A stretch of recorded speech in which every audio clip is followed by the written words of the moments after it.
Welcome to the Smart Business Revolution. Revolution. Revolution. Revolution. You want a revolution? You say you want a revolution? Revolution. The revolution. It's going on right now. Welcome to The Revolution, the Smart Business Revolution podcast, where we ask today's most successful entrepreneurs to share the tools and strategies they use to build relationships and connections to grow their revenue. Now, your host for The Revolution, John Corcoran.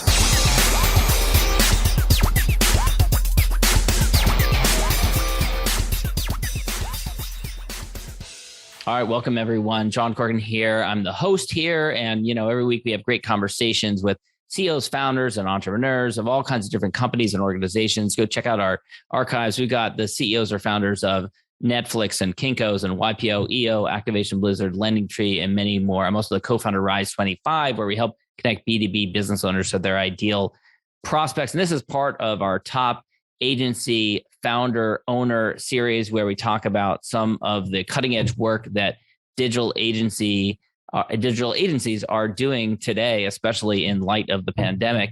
And first, I want to give a quick shout out to David C. Baker, who helps entrepreneurial experts make better business decisions. Go check out davidcbaker.com. He's a guest, and he recommended highly today's guest. I have a feeling his name is going to come up multiple times, but our guest today is Mark O'Brien, and he is the CEO of Newfangled. It is a digital marketing consultancy which helps creative and digital agencies develop ideal new business opportunities. And there's so much happening today in the world of content marketing. And so we wanted to have a conversation with him about that. And of course, this episode is brought to you by Rise 25, where we help B2B businesses to get clients, referrals, and strategic partnerships with done-for-you podcasts and content marketing.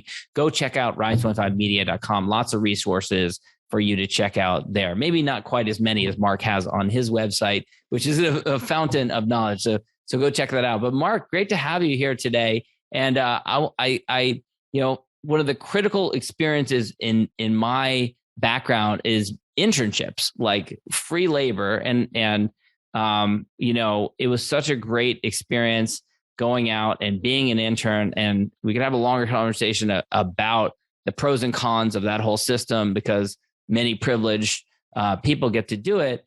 That's a longer conversation, but definitely going out and in your younger years in college and after college, and you interned actually for the company that you now own. You're the CEO of Newfangled. So take me back to what that initial experience was. In particular, speaking of David C. Baker, one of the first experiences was you get grilled by this intense guy who comes in to ask you questions about the company. So what was that experience like, coming in as an intern and then getting grilled by this intense consultant who comes in to ask you about your experiences? Sure. Yeah. And first of all, thanks for having me on. Really appreciate it. And I like the way you go about doing this. For anyone who's considering joining John's podcast, I recommend it. He really rolls out the red carpet and Thank you. Tees everything up quite nicely. Very, very pro operation. So I appreciate that. Thank you. Let me address one word you used, privileged. I was decidedly not privileged. This was not a summer internship between my fall and sophomore years at Yale, which didn't exist. I was broke and scared. Wow. To be completely honest, I graduated college with a sure to succeed major in poetry. Because I didn't need my college education, because I was positive I was going to cook for a living. And so I cooked full time all through high school and college. And about 3 months after I graduated, I realized, oh my gosh, this is not the career for me, even though at that point I've been doing it for 10 years. And so I was out of college, had a big old chunk of loans, no money, working 3 different jobs, 90 hours a week, in the service industry. And, I like to say in my first midlife crisis at age 23, I was scared. I was scared and broke. And my lifelong friend, who was, a geek from birth, got his first Macintosh when he was 8 years old in 1983, that kind of thing. The dot-com bubble was still intact, getting bigger by the day. This was early 2000s. In the beginning of 2000. And he said, I could teach you how to write some HTML.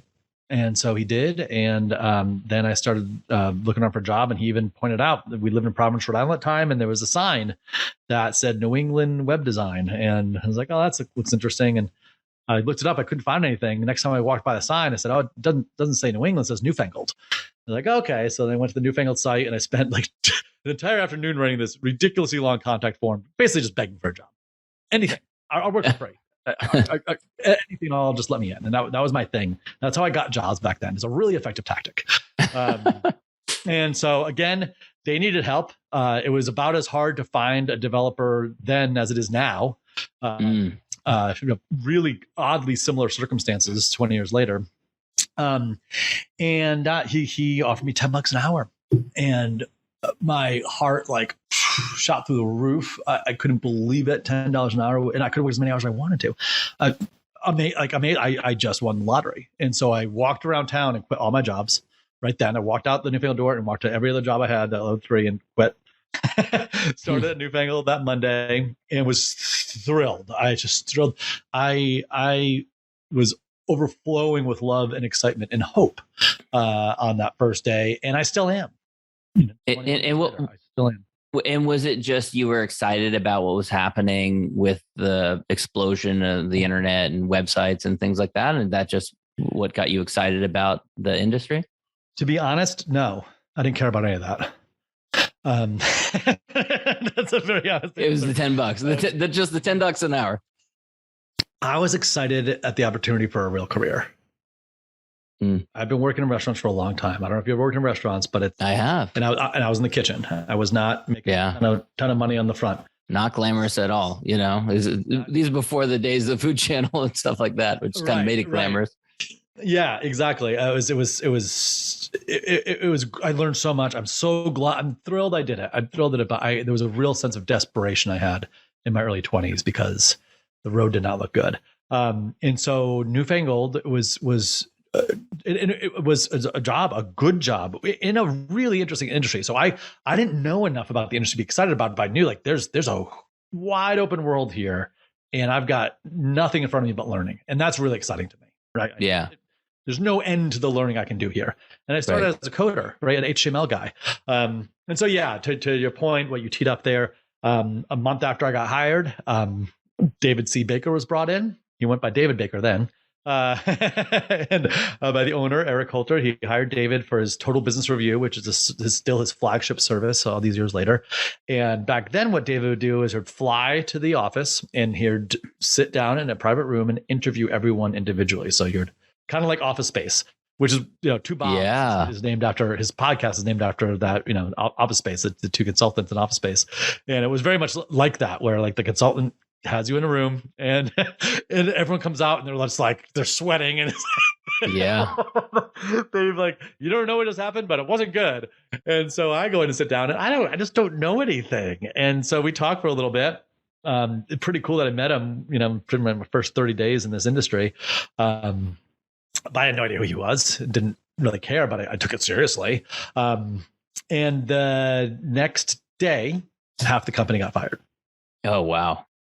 No coincidence, or was this a coincidence? No coincidence. He told Eric to fire out the company. He did. Wow. He did the interviews and he said, okay, your payroll is ridiculous. You're making no money. You're running a really risky business right now. And here's a list of people who have to go right now. And Eric, he had the guts to do it. He did it. David, as any consultant, you give a lot of advice and half the clients take half your advice half the time. Yeah. You go through all that halves and that's a pretty low percentage. Right. But Eric did it. What was that like for you? Because you survived. You weren't one of the ones who was let go. Yeah. Maybe because everyone else was making 15 an hour and you were making 10. I don't know. But that's the thing. The punchline to that story is that his advice to Eric about me was, that Mark guy, like, he's too cheap to fire. Like, whatever, keep him. Like, it doesn't matter. It's not going to change. It's not going to change your finances at all to keep this guy on. So I guess you might as well keep him, especially because now the staff's going to be cut in half. Might as well keep that guy. Right. And so, what was it like? It was traumatic. It was Black Friday. We for years we spoke about it.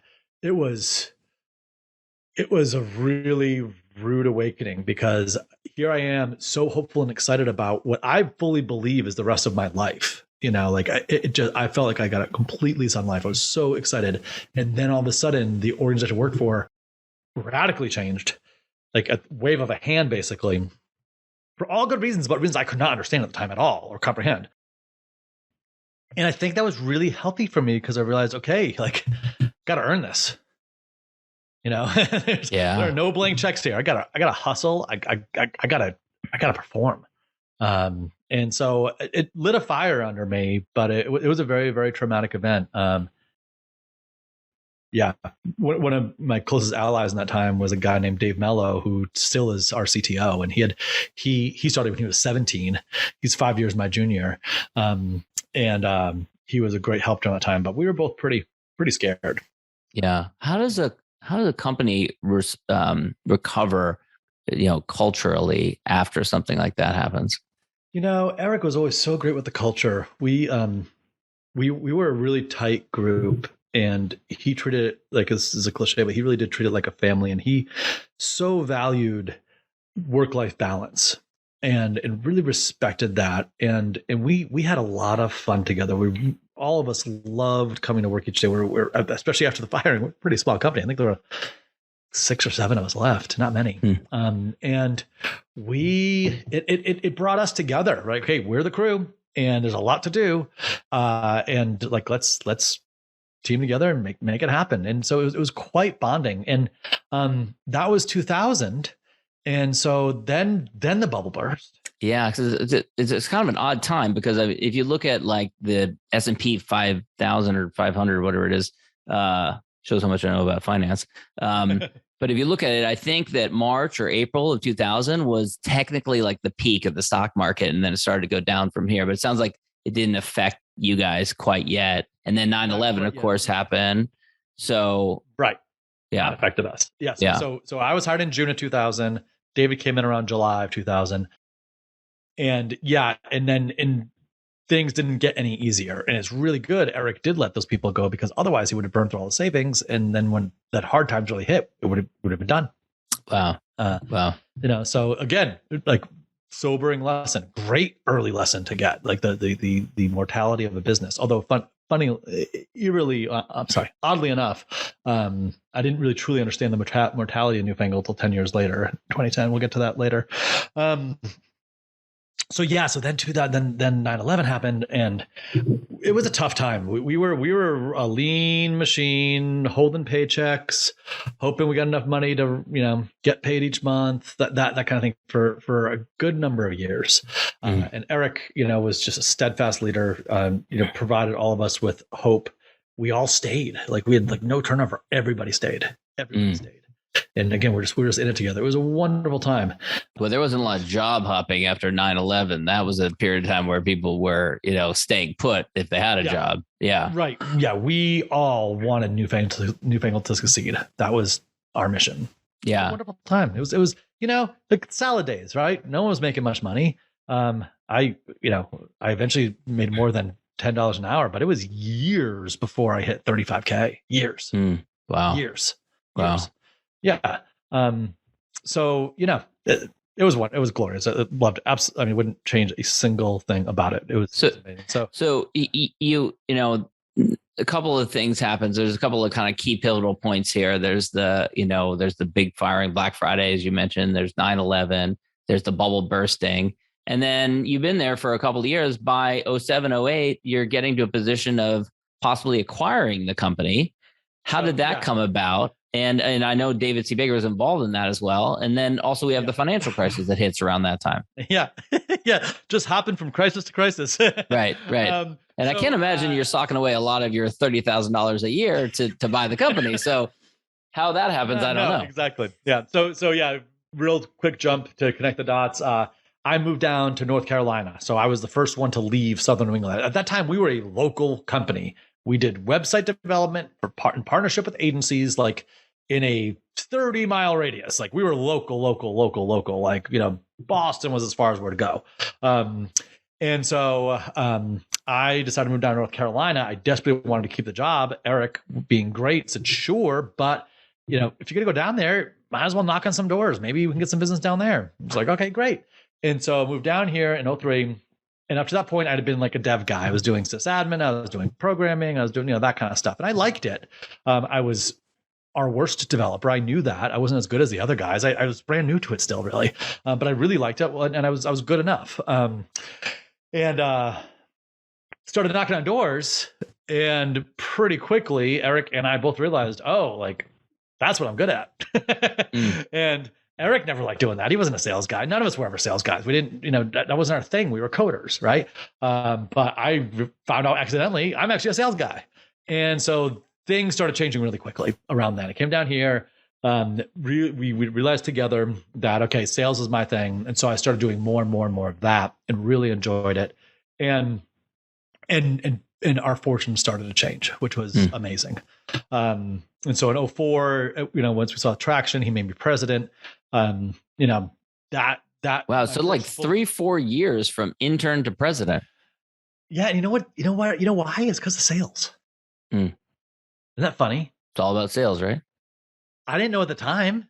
Yeah. Like for me, sales, no one really respected sales. Yeah.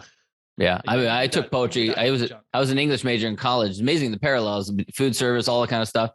Took poetry classes in college. They don't cover sales so much when you're taking poetry classes in college.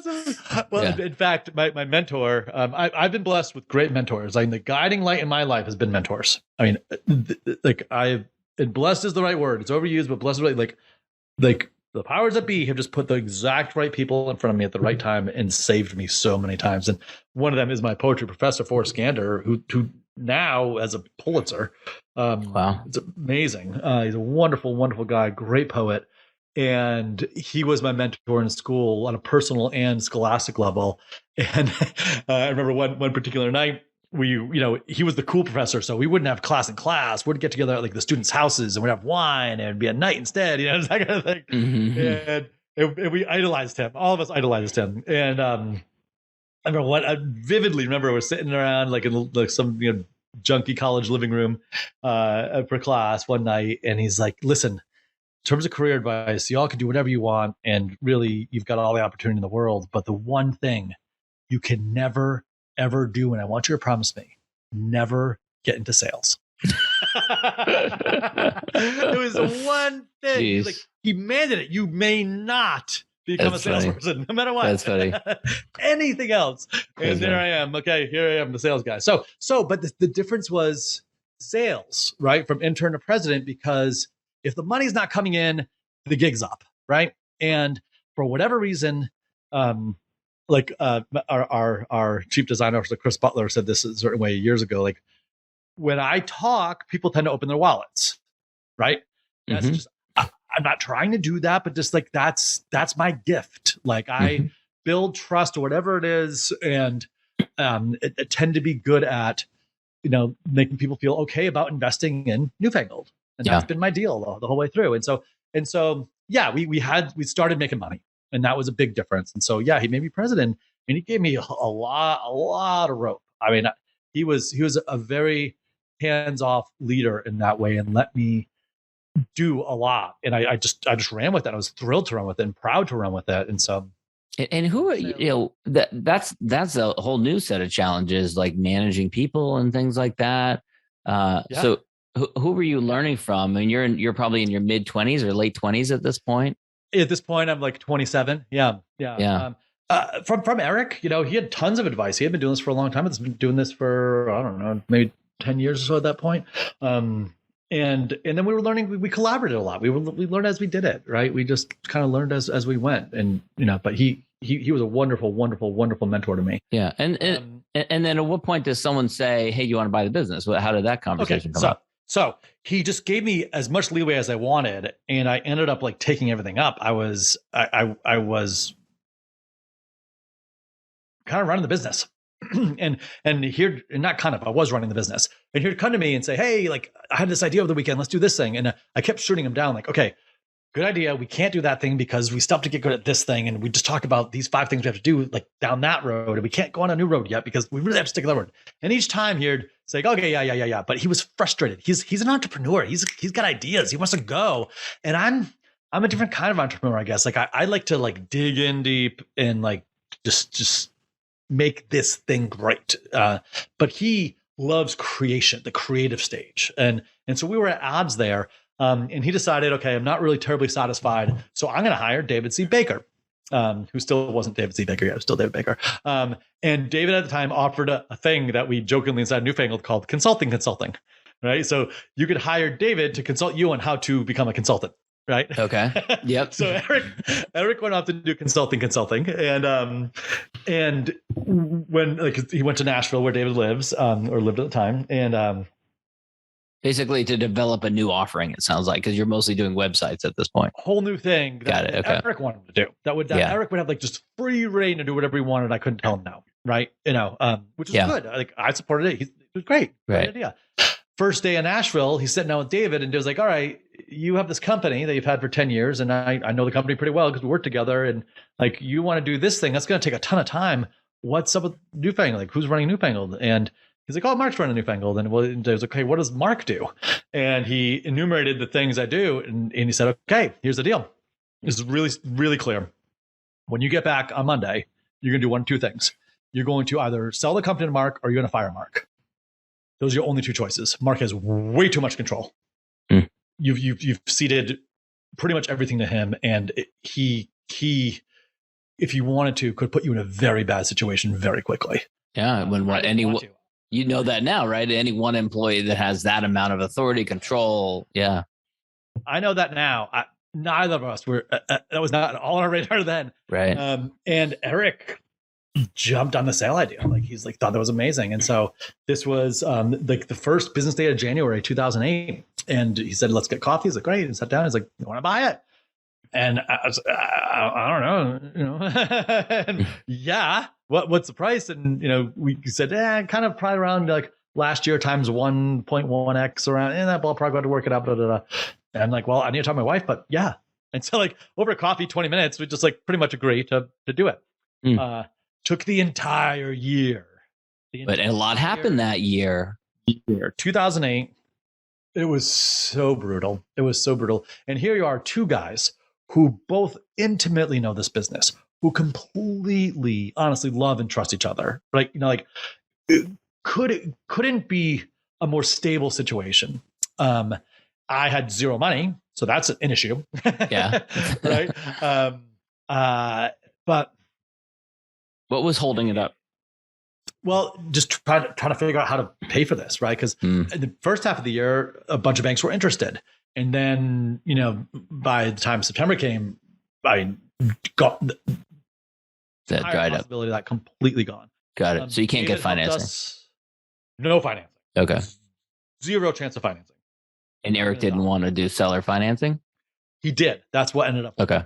Up putting together a really, really complicated plan that worked though. And the biggest issue that was funny, we had like, I don't know, it was like 4 or 5, like we were at the altar 4 or 5 times of the plan. And each time what ended up tanking it was taxes. Like, oh, but right, you have to pay taxes on that check each month, or I have to, or and the tax thing just kept killing it. Like once we factor taxes in, it's like, okay, that's not going to work. Yeah. And so it was a beautiful plan we put together. It took the whole year. It was really complicated, but it worked out.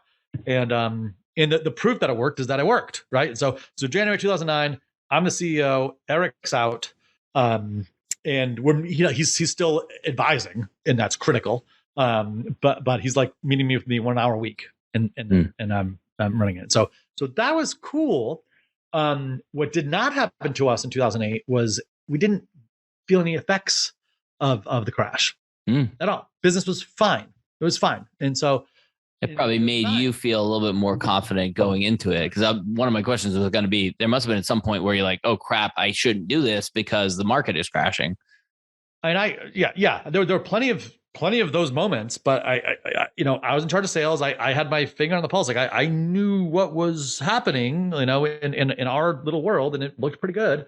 So 2008, no problem. So buy it. 2009, first year, pretty good. 2010, January, February, we sell nothing. Yeah, you mentioned that earlier. You said you didn't understand the mortality of the company until 2010. So what happened there? Was it just the delayed effects of the bubble or financial crisis? It didn't catch up. But sometimes these things have a long tail. And that's what I was really curious about with COVID. Like, well, okay, we're not feeling it now, but what's coming down the pike? As I've told the story over the years, there are a lot of firms who had that kind of experience. It was like a delayed impact. So we sold nothing January and February. Not nothing. We sold $11,000 in January and $13,000 in February. If we didn't sell $120,000 every single month, we were screwed.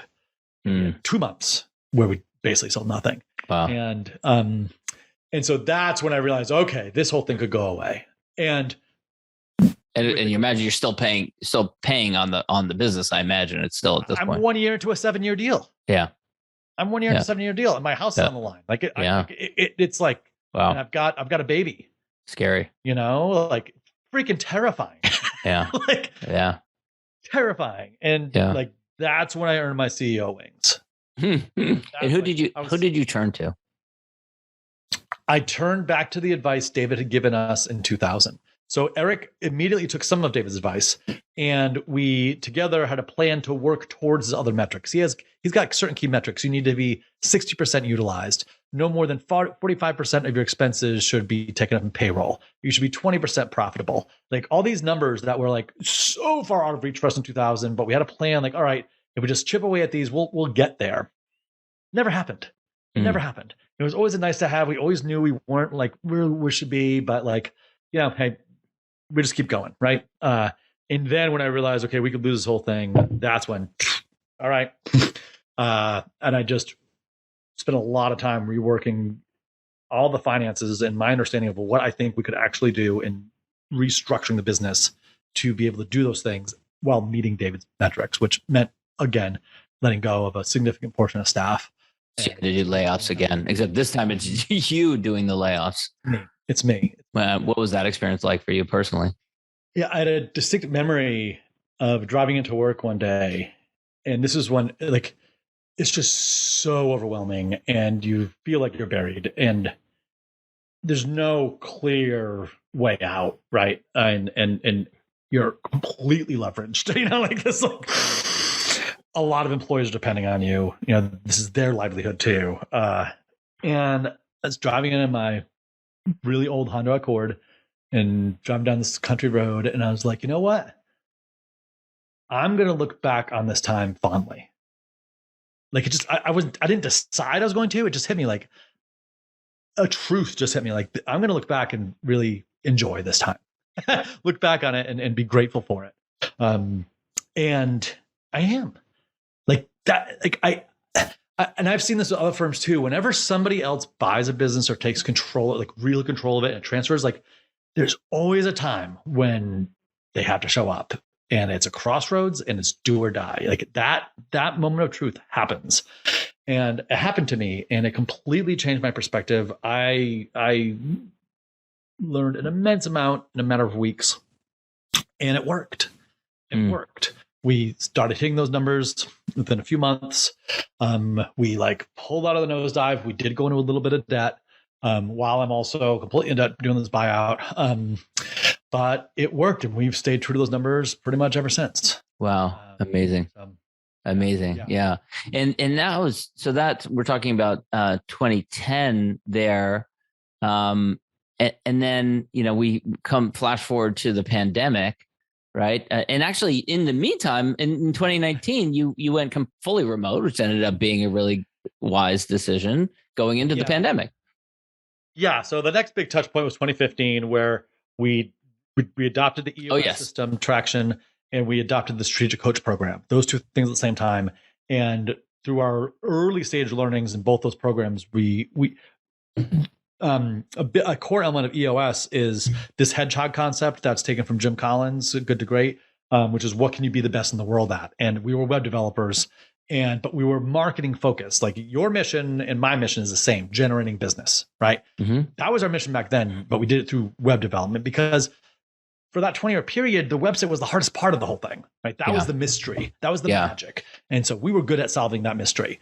But by the time we get to the, 2015 or so, it wasn't as hard by then. It wasn't as hard by then. Yeah. It was like, Wix and WordPress and stuff going on. And that was no longer hard stuff. And so like our code isn't so much better that our client's going to generate more business because our code's better. Like that's not going to happen. Like if our point is generating business, we got to start working on all the other stuff they can't do. The content is the hard stuff. The emails are the hard stuff. The CRM is the hard stuff. Like those are the hard things that like they might have a good website, but what are they doing with it? And so we completely flipped the company in 2016 from being a web development company to being a digital marketing consultancy. And so that we're able to do because of the rigor of EOS. EOS allows you to take these massive concepts and break them down into the smallest possible bites and just take baby steps and track every step. And then that results in really beautiful, amazing change. It was hard. It was painful. Yeah. What a major change from 20 years of web development to, starting to consult. And initially, I understand you just did consulting on content marketing, right? And then eventually you realized that you wanted to layer in the done for you element as well. Exactly. Yeah. So for the early years, 16, 17, 18, 19, it was that. And what we've evolved to now is just more of the doing. We used to tell people what to do and then they're doing. What's happened is people are getting busy and so they don't have time to do it. If they don't do it, then they don't see results from our work. So they don't work together. So now it's just, we just do all of it. We write the emails, we send the emails, we write all the content, we create the ads, we design the ads, we run all of that. We advise on the website. We do not build and design the website. Aside from that, we do everything else now, and you just pay one price, and we just do all of that. And so, and what we need now from our clients is just their minds. That's all we ask of our clients: is their time, their focus, and their intellect. If they give us that, then we can take that beautiful and wholly unique raw material and make sure that we're driving and getting the most value out of that for them. That's how we work now. That's our deal. And it's wonderful. It's exceptional. But that's 15 and then 19, a year before the pandemic, we decided to go remote. That was the next big change. We had gotten really lax in our work from home policy over the years. Just kind of, we always treat our people like they were adults and, you got to go to the doctor, you're going to do your job, do it incredibly well, level of excellence. And if you need to go do something, go do something. But what ended up happening is, we're half the people there half the time, right? And it wasn't really worth spending $12K a month in an office anymore. So we got rid of the office and we decided to do like a WeWork thing. We got together one day a week at WeWork and that was useless. It was awful. In the history of the company, it's my least favorite time in the entire history of the company that I've been part of it. It was just not good. But we had figured out how to work remotely, mostly through Zoom and Slack, because over 4 days a week we're just all in our houses. Yeah. And so we had that fully under our belts by the time the pandemic came. Wow. So we made fortuitous timing. It was amazing. It was just amazing. So we made that decision. It was mostly financial, but now looking back, that is not at all the main reward from that. The main benefit we, to this moment, continue to derive from being remote is that when we post a job, we are looking across the continent for the right one person in North America for this one job we're posting. And Raleigh, where I live in Chapel Hill, the Triangle area of North Carolina. It's a great area. It's Duke's here, UNC's here, NC State's here, Wake Forest is an hour away. Like, great education system, tons of people. It's a wonderful area, but it can't compete with North America. Right. Yep. And so now, and we've grown tremendously over the past 2 years. Went from 11 people to just about 30 in about 2 years. And if we were still dealing with like parking spaces and desks and square footage per person and how to load and unload the dishwasher and all that crap, like there's no way. And with a local, employee base, right? Because you're limited in who you can hire. Yeah, there's no way we could have done it. And so we have an amazing team of wonderful, wonderful experts, and they're from all over the place, and it works out great. Out great. Yeah. And when the pandemic hit, so take me back to that period. You'd been through all these roller coasters before. Were you scared at any point, or were you kind of like, well, we've been through bad things before? Yeah, each time you go through hell, the second trip isn't quite as bad. Yeah. And so, we felt confident. We felt confident that, yes, we're probably going to face some adversity, but that we'd be able to figure out and get our way through it. Not that we'd come out unscathed. It might hurt a lot, but we always felt confident and hopeful that we'd survive, right? Somehow. Yeah. And in the early days, like April of 2020, when everyone's like, okay, this is real. And like we lost, we had a number of cancellations. We had one job we had contracted and the guy just couldn't do it. So that completely disappeared. And then some other clients cut back budgets a little bit.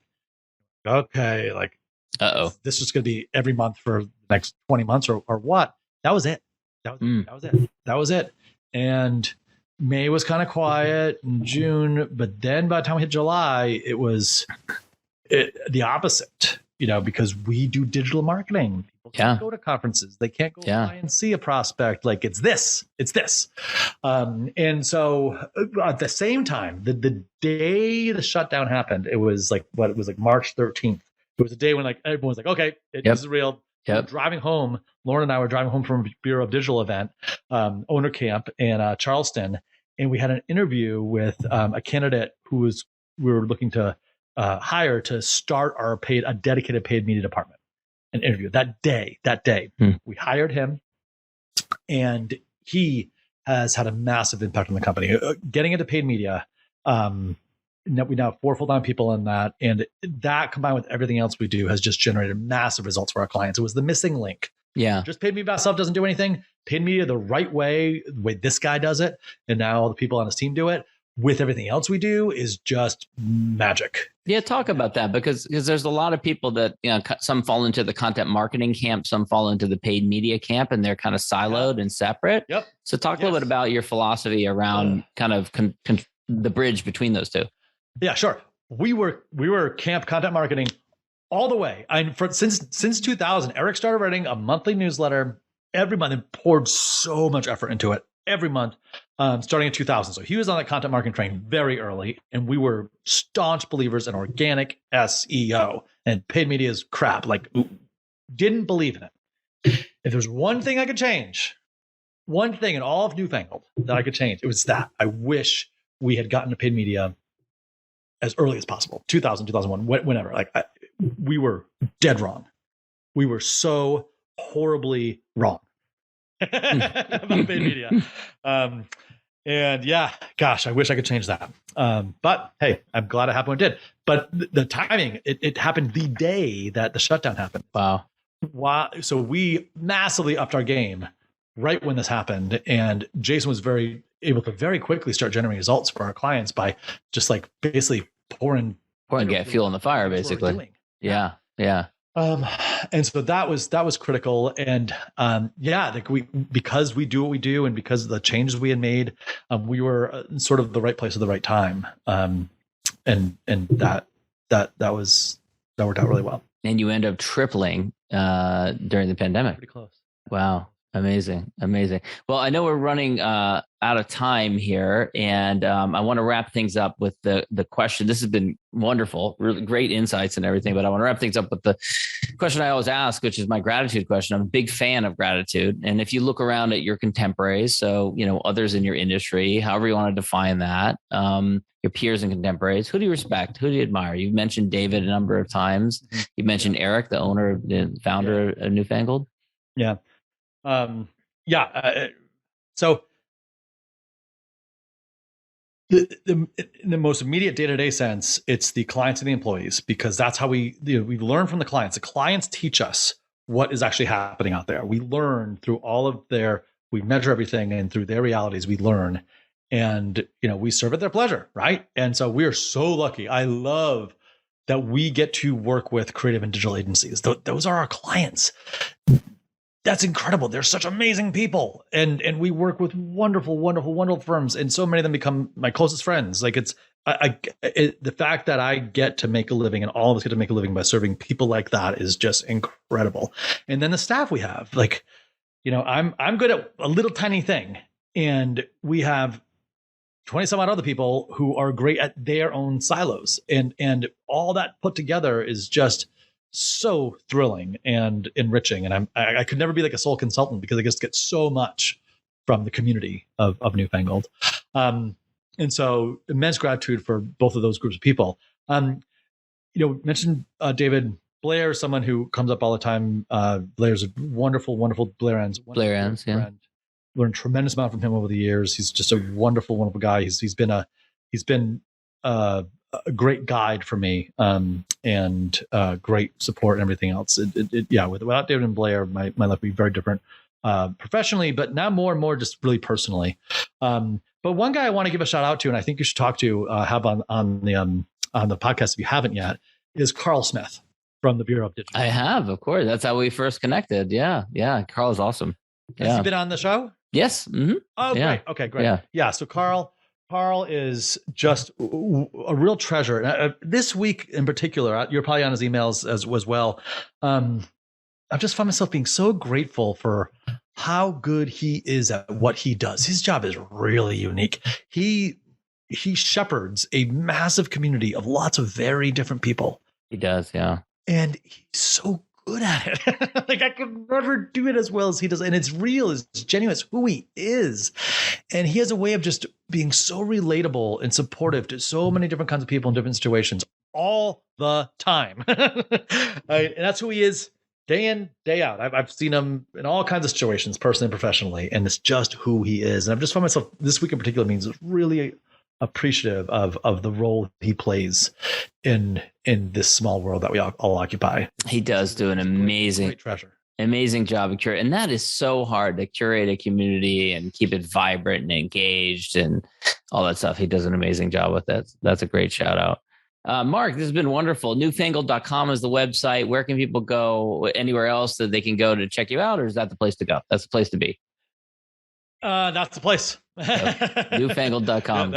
Great domain. That's the place to be. Yeah. Excellent. Mark, this has been a great walk through your background, lessons learned, and all that kind of stuff. Thanks so much. Thanks, John. Great seeing you. Appreciate the time.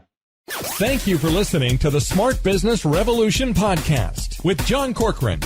Find out more at smartbusinessrevolution.com. And while you're there, sign up for our email list and join the revolution. Revolution.